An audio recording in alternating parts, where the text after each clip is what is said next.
Je vais commencer par ce que j'ai dit dans mon discours du 21 février de cette année. Je me réfère à ce qui nous préoccupe particulièrement, à savoir les menaces fondamentales que font peser sur notre pays de manière démesurée et arrogante, pas à pas, année après année, les hommes politiques occidentaux irresponsables.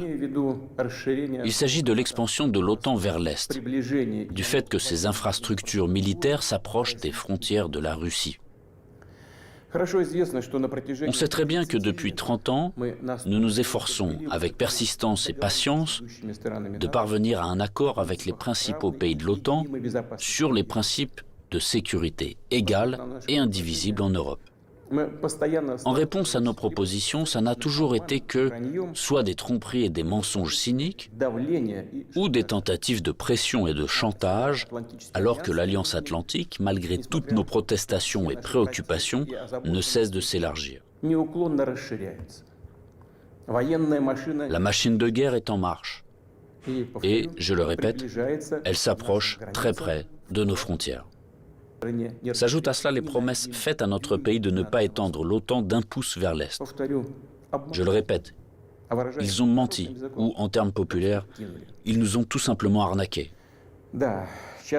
Oui, on entend souvent dire que la politique est quelque chose de sale.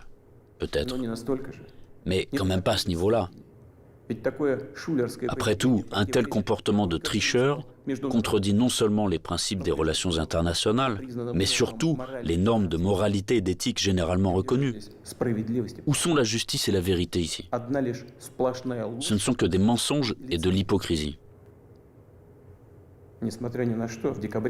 Malgré tout, en décembre 2021, nous avons une nouvelle fois tenté de nous mettre d'accord avec les États-Unis et leurs alliés sur les principes pour assurer la sécurité en Europe et le non-élargissement de l'OTAN.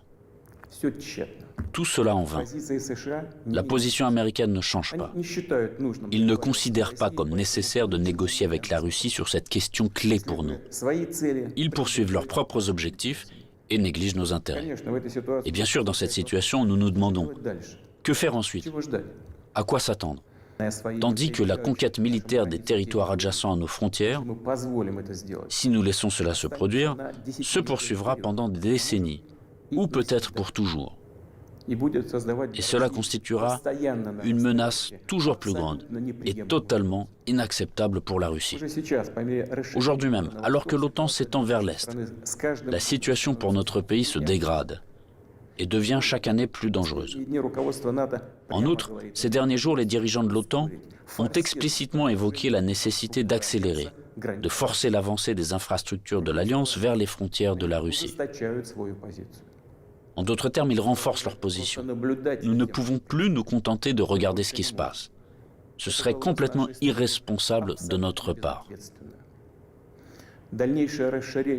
La poursuite de l'expansion de l'infrastructure de l'Alliance Atlantique, la conquête militaire des territoires de l'Ukraine qui a commencé, tout cela est inacceptable pour nous.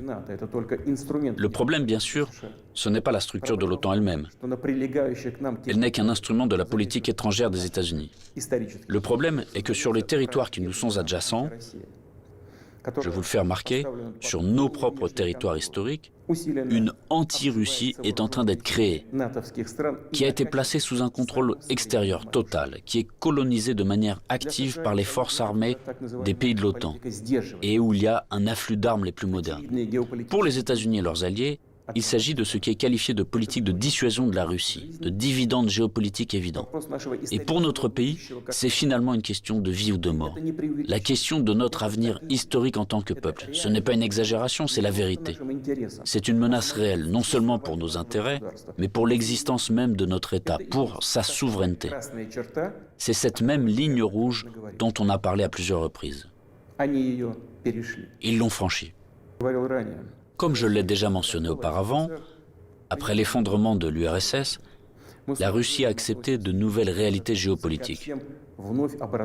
Nous respectons et nous traiterons avec respect tous les pays nouvellement formés dans l'espace post-soviétique.